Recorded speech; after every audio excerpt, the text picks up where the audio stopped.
Aujourd'hui, on va travailler sur un modèle d'examen normalisé. Tout d'abord, on va commencer par un texte d'appui intitulé « Adieu à la maison natale ». Le soir, maman nous annonça que dans un mois, nous partirons tous pour une autre ville, où nous allons demeurer désormais. Ce fut un coup terrible. Il me sembla que le ciel croulait, la maison vendue. Pendant un mois, tandis qu'à la maison on emballait les glaces, la vaisselle, je me promenais triste et seule. Je n'avais plus l'envie de jouer. J'allais m'asseoir dans tous les coins et regardant les objets autour de moi. Je leur parlais comme à des personnes. Je disais aux plantes, « Adieu mes chers amis ». J'étais très malheureux. Un texte d'Alphonse Daudet, Le Petit Chose.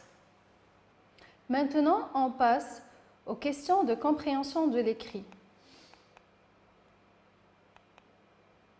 Lis bien le texte et réponds aux questions suivantes. La première question, quel est le titre du texte? Quel est le titre du texte? La réponse, le titre du texte est « Adieu à la maison natale ». Adieu à la maison natale. La deuxième question, quel est l'auteur du texte? Quel est l'auteur du texte?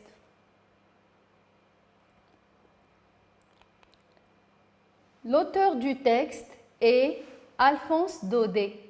Alphonse Daudet. Alphonse Daudet, c'est celui qui a écrit le texte.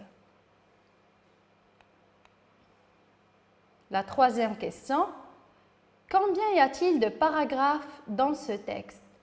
Combien y a-t-il de paragraphes dans ce texte? La réponse est, dans ce texte, il y a 2 paragraphes. La quatrième question est, le type de ce texte est, entoure la bonne réponse.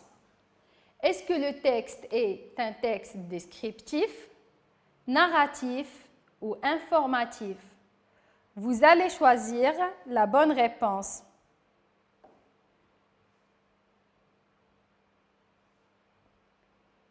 Le type de notre texte est un texte narratif.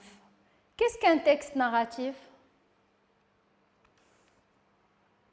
Très bien. Un texte narratif raconte une histoire réelle ou fictive, racontée par le narrateur à la première ou à la troisième personne. Le narrateur peut aussi être un personnage de l'histoire. La narration se déroule en un temps donné et en un lieu donné. On passe à la 5e question. Comment parler le narrateur aux objets? Comment parler le narrateur aux objets? La réponse, le narrateur parlait aux objets comme des personnes. Le narrateur parlait aux objets comme des personnes. La 6e question, que disait l'enfant aux plantes? Que disait l'enfant aux plantes? Réfléchissez bien. L'enfant leur disait « Adieu mes chers amis ». L'enfant leur disait « Adieu mes chers amis ». La 7e question, comment était le narrateur? Comment était le narrateur? Le narrateur était malheureux. Le narrateur était malheureux. La 8e question répond par vrai ou faux. L'auteur, c'est lui, le narrateur. La famille de l'auteur va quitter la maison natale. L'auteur est très content car il va quitter la maison natale. L'auteur avait l'envie de jouer. Réfléchissez bien avant de répondre et lisez attentivement les phrases. L'auteur, c'est lui le narrateur. Vrai. La famille de l'auteur va quitter la maison natale. Vrai. L'auteur est très content car il va quitter la maison natale. Faux. L'auteur était malheureux. L'auteur avait l'envie de jouer. Faux. Maintenant, on va passer aux activités réflexives sur la langue.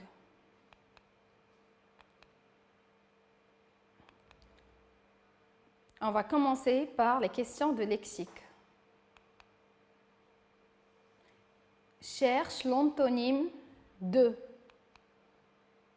malheureux, parler.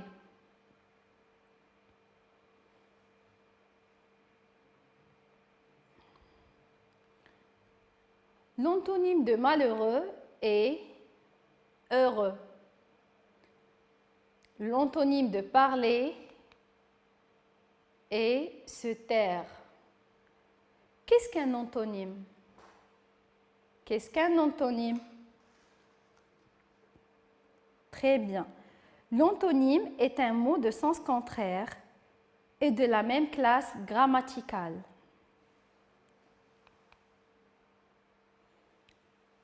Classe les mots suivants selon l'ordre alphabétique.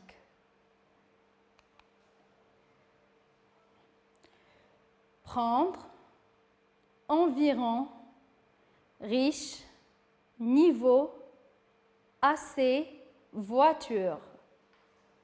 Classer les mots selon l'ordre alphabétique.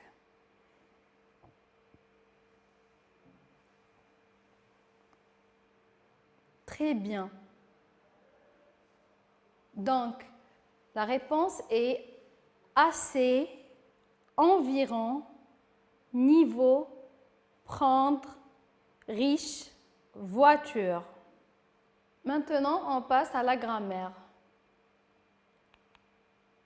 Souligne le complément d'objet direct et le complément d'objet indirect. Nous avons deux phrases. La première phrase,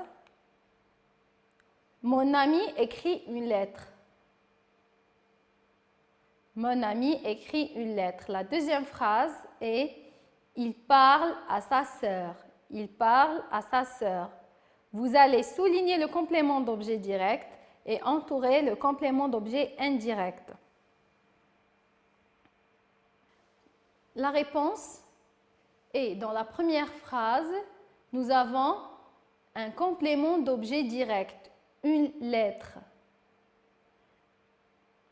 La deuxième phrase, nous avons un complément d'objet indirect, à sa sœur. Qu'est-ce que vous remarquez? Une lettre, le complément d'objet direct, il est attaché directement au verbe. Mais la deuxième phrase, nous avons le complément d'objet indirect, il est introduit par une préposition. La question suivante est complète le tableau par les adjectifs qui conviennent. Complète le tableau par les adjectifs qui conviennent. La première phrase, le garçon est triste. La deuxième, le papa a passé une longue journée au travail. Vous allez remplir le tableau.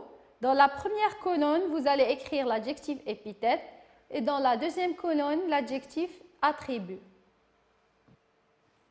La réponse est longue, c'est un adjectif épithète. Et triste, un adjectif attribut. Alors, qu'est-ce qu'un adjectif épithète et qu'est-ce qu'un adjectif attribut? Très bien. Un adjectif épithète se trouve dans le groupe nominal avant ou après un nom. Il s'accorde en genre et en nombre avec le nom qui le qualifie. Et l'adjectif attribut, il est toujours précédé à un verbe d'état, comme le verbe être, rester, devenir, paraître, sembler, etc. La question suivante relève dans les phrases suivantes les mots utilisés pour comparer. Mohamed nage comme un poisson. Mohamed nage comme un poisson. Casablanca est plus grande que Marrakech. Casablanca est plus grande que Marrakech. La réponse, dans la première phrase, nous avons utilisé comme. Et dans la deuxième phrase, nous avons utilisé plus que. La question suivante, relie les deux phrases pour exprimer la cause. Nous avons deux phrases. La première phrase, Amina est absente. Et la deuxième, elle est malade.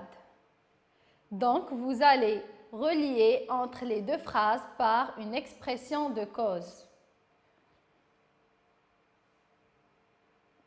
Très bien. Amina est absente car elle est malade. L'expression de cause qu'on a utilisée ici, c'est car.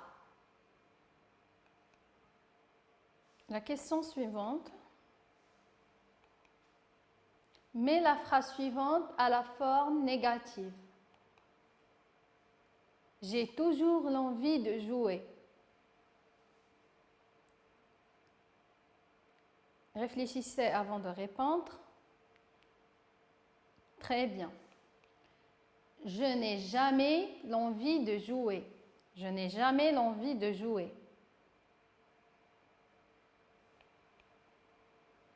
Maintenant, on va passer à la conjugaison. Pour chaque phrase, mets le verbe souligné au temps donné. La première phrase, les hommes, le verbe être, assez attentifs à l'eau. Vous allez conjuguer le verbe être au présent de l'indicatif.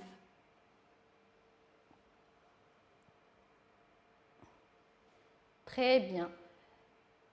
Les hommes sont assez attentifs à l'eau. Le verbe être à la troisième personne du pluriel au présent de l'indicatif, c'est sont. Les hommes sont attentifs.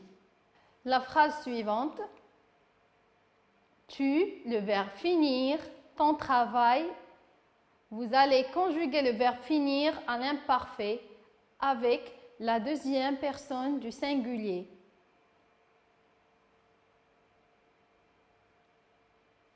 Très bien. Tu finissais ton travail. La phrase suivante. Demain, je me promenais dans toute la ville. Vous allez conjuguer promener au futur simple.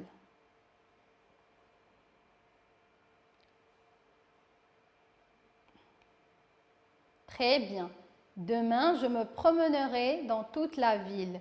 Le verbe promener avec la première personne du singulier au futur simple, c'est promènerai.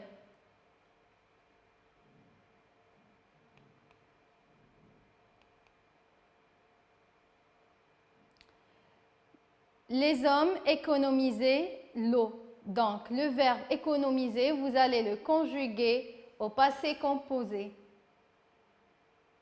avec la troisième personne du pluriel. Très bien. Les hommes ont économisé l'eau. Le verbe économiser au passé composé se conjugue avec l'auxiliaire avoir. Nous, le verbe emballer nos bagages. Vous allez conjuguer emballer à l'imparfait avec la première personne du pluriel. Très bien. Nous emballions nos bagages. La question suivante. Relis les phrases suivantes avec les temps indiqués. La première phrase. Les élèves révisent leurs leçons. La deuxième. Ahmed partira en voyage. Nous avons le futur simple et le présent de l'indicatif. Reliez chaque phrase avec le temps indiqué. Très bien. La première phrase avec le présent de l'indicatif, car le verbe réviser est conjugué au présent de l'indicatif avec la troisième personne du pluriel. Ahmed partira en voyage, le futur simple, parce que le verbe partir est conjugué au futur simple à la troisième personne du singulier. Maintenant, on va passer à l'activité suivante, l'orthographe.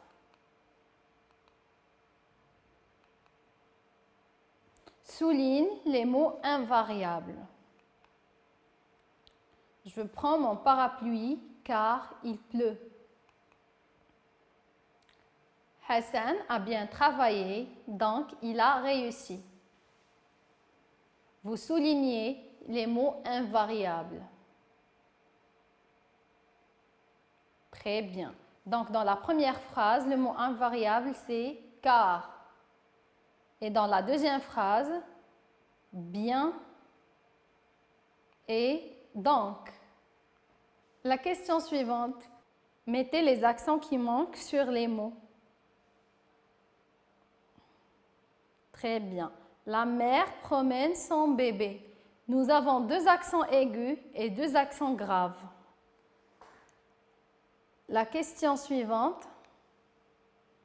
Donne le pluriel des noms suivants. Nous avons un chou, un fou. Donnez le pluriel du mot un chou et le pluriel du mot un fou.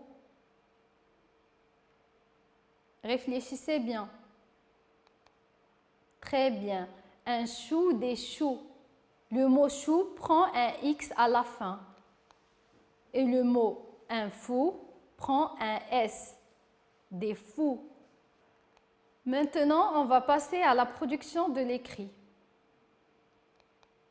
La première consigne complète la fiche de renseignement suivante. Vous allez remplir cette fiche de renseignement. Votre nom, votre prénom, votre date de naissance, lieu de naissance, votre adresse, votre classe et votre sport préféré. Très bien, je vais vous donner un modèle de fiche rempli aléatoirement. Le nom, c'est Sharif. Le prénom, Kenza. La date de naissance, le 2 juin 2008. Le lieu de naissance, Tanger.